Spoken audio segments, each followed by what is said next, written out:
All right, guys. First off, as always, good day. I'm glad you're here. Today we are going to be talking about um, debt, you know, and we're going to be looking at, um, fixed and adjustable rates on loans and things like that. So we're going to be looking at that kind of stuff, okay?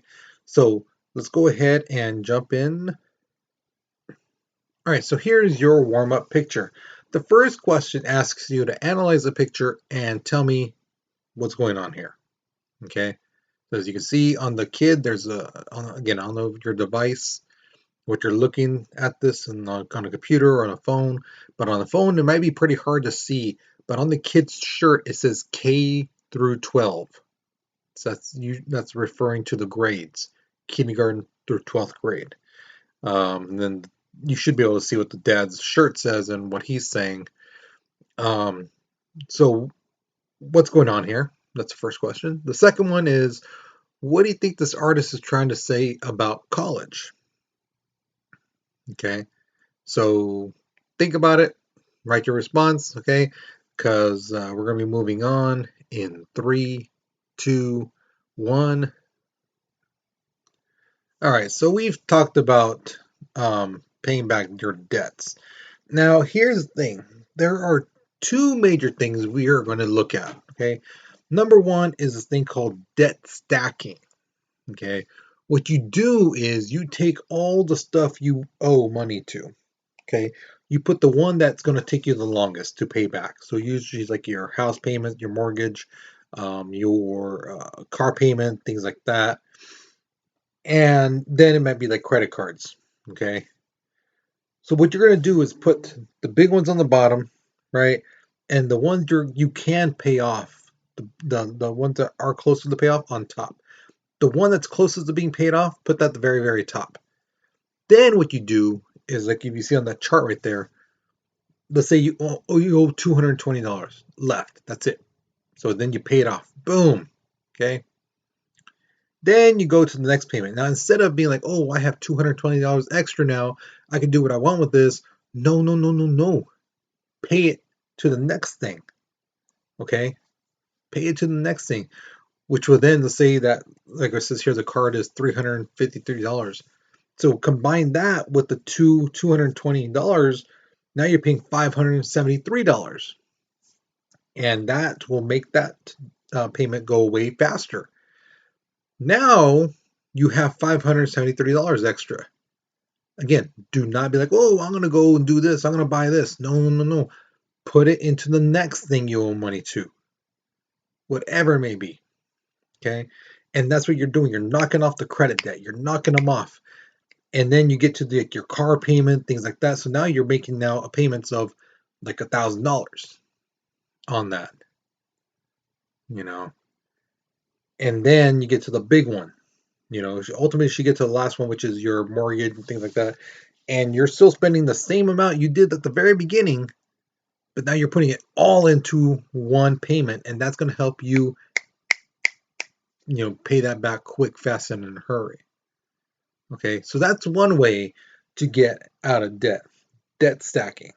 Okay, but again, the key thing is not to be like, well, I have $200 extra now that I paid that one off. I'm gonna buy this, I'm gonna buy that, I'm gonna do this with it. Put it right back uh, into your money that you're being paying off stuff to. Okay. The other thing is student loans. Okay. Thinking about student loans is this: when you're going to school, you may need to take out a loan, especially going to college. There are two types of loans: subsidized and unsubsidized. Okay. Now, if you don't have a bachelor's degree, you go with subsidized. Okay, they're almost always like that. This is basically the interest rate will be paid by the Department of Education. Now, if you choose the unsubsidized, basically it's like a loan. The government doesn't help you, and you got to pay that off. Okay. Um, Thing is, you have a the higher degree you have, master's, doctorate's degree, the higher you will get paid. Now, here's the thing I've been telling a lot of students. And this is from stuff I've seen and stuff I heard and things like that from other students. Um, some students tell me, I don't want to go to college. I want to do something else. Well, what do you want to do? I want to be a welder. Hey, that's a great job. That is an amazing job. Um, but a lot of places you need your certificate. You need to show that you know how to use an arc welder and how to, do stainless steel. It's one thing to have experience, it's another thing to be certified. So they'll tell you you'll need your certification. Go to a community college, go to Fresno City, go to College of Sequoias, wherever. Take those classes, get your certificate, and then boom, you get that job. Then you build experience, and then you can go wherever you like. Once you have, I think it's a majority of them ask for like 5 years experience.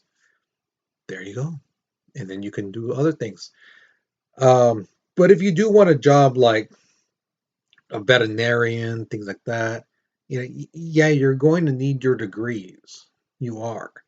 If you're going to be like a CNA, things like that, you are still going to need to take some classes. Get your certificates and stuff like that. Okay.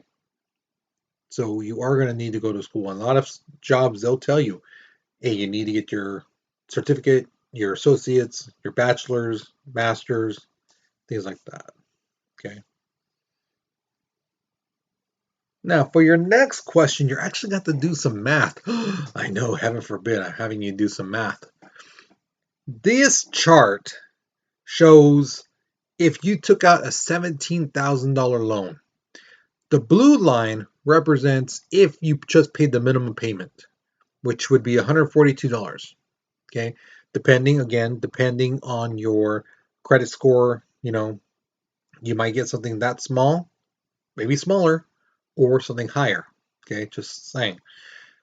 Um, the red line represents if you just paid $50 more. So instead of $142, it's $192. And the green line represents if you paid double the minimum payment. So instead of 142, it's 284. Okay. Look at the difference. The blue line, total interest paid, $8,423. The green line, the total interest paid, that's $3,042. Okay. What you're going to do on question number 7, you're going to take that $8,423 and subtract $3,042 from it and tell me how much will you be saving, okay, if you double the minimum payment. Overall, how much would you be saving? And then I believe it's question number 8 says, look at the months. The green one is 70 months. The blue one is 180 months. Guys, it's months. Okay, not days, not weeks, months. What's the difference between the green line and the blue line when it comes to months and the total interest paid? Okay, so as you can see, with the double the payment, you get done quicker and you end up spending less money to pay back that loan. Now, the example I gave in class was if you bought a car, right? You need to borrow $17,000. If you double the minimum payment, you'd be done in 5 years. And now do the math for the blue line. How many months is that? Okay. So do the math, pause the video, write your response. Okay, because we're moving on in 3, 2, 1. So, question number 1. Between debt stacking and doubling the minimum payment, which one makes more sense to you? Which one makes you go, you know what, I think that would work better. That one seems to make more sense to do that, um, to pay off your debt and things like that. Which one? Okay. The other cool thing is about these two things, for one, they both work. Two, they both bring up your credit score. Because again, if you're paying on time, you're good. Okay, so either one, yeah, they like it because hey, that debt stacking, they're getting their money back, and it's showing responsibility. Hey, you're paying back this debt, this debt, this debt, this debt. That shows responsibility. That shows like, hey, you're paying back the money you owe us. The other one, the doubling minimum payment, that shows like, hey, you're taking this responsible. You're, making that sacrifice. You know, that you're making sure that we get our money first before you enjoy whatever you need to do. You could do other things with that $142 or $141, sorry, every month.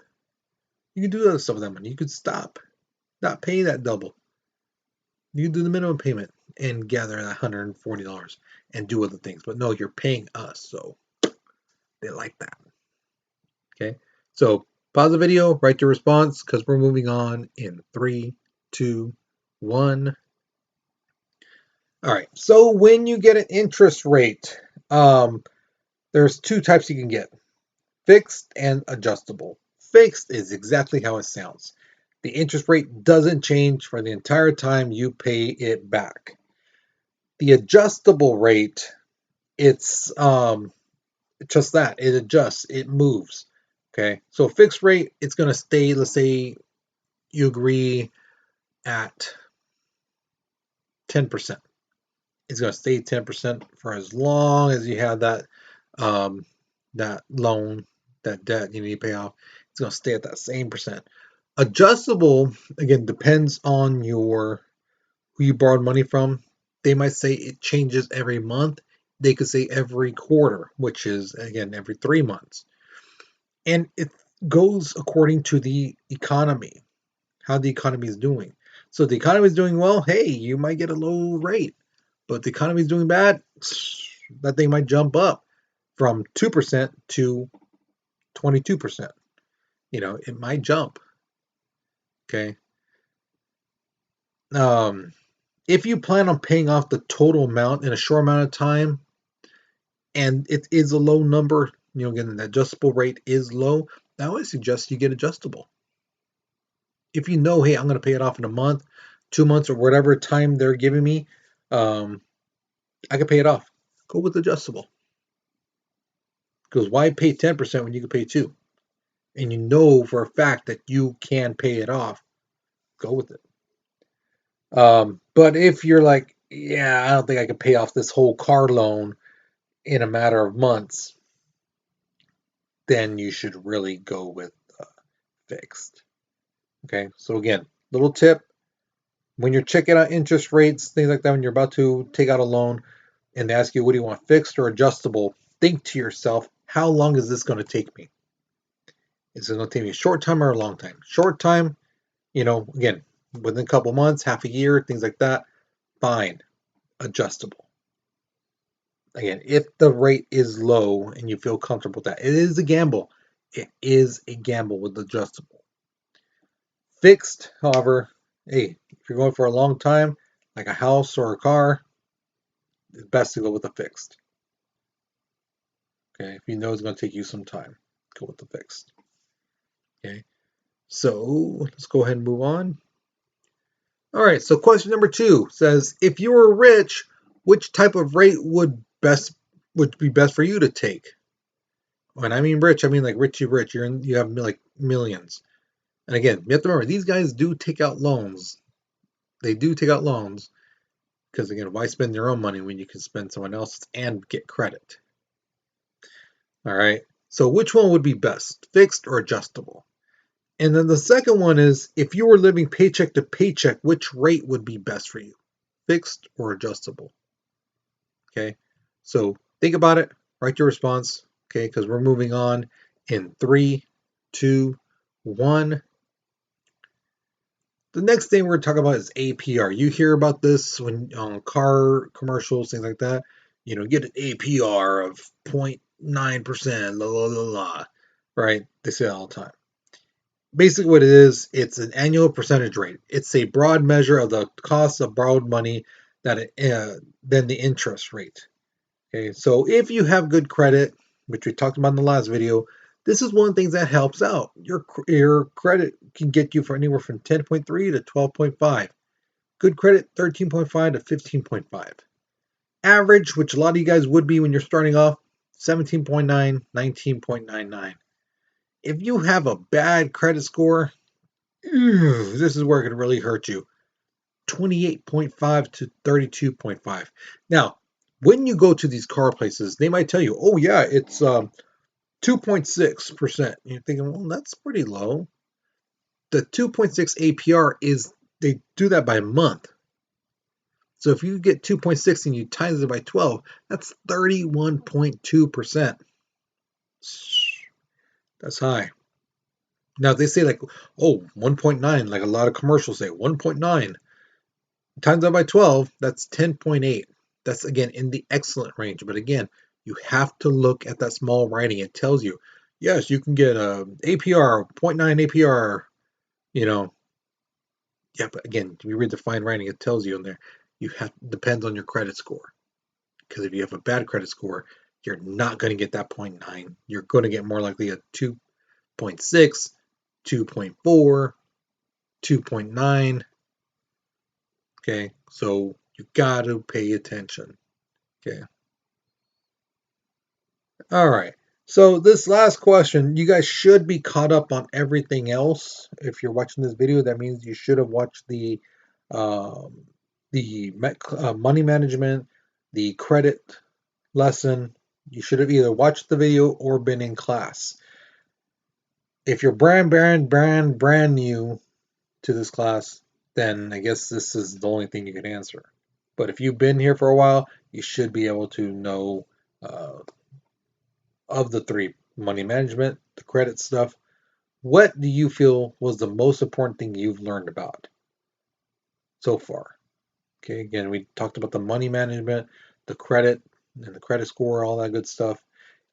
If you've forgotten about that stuff, I would suggest opening another tab on your phone or on your computer and going back to those videos really quick and just skim through really quick and so you can refresh your memory, okay?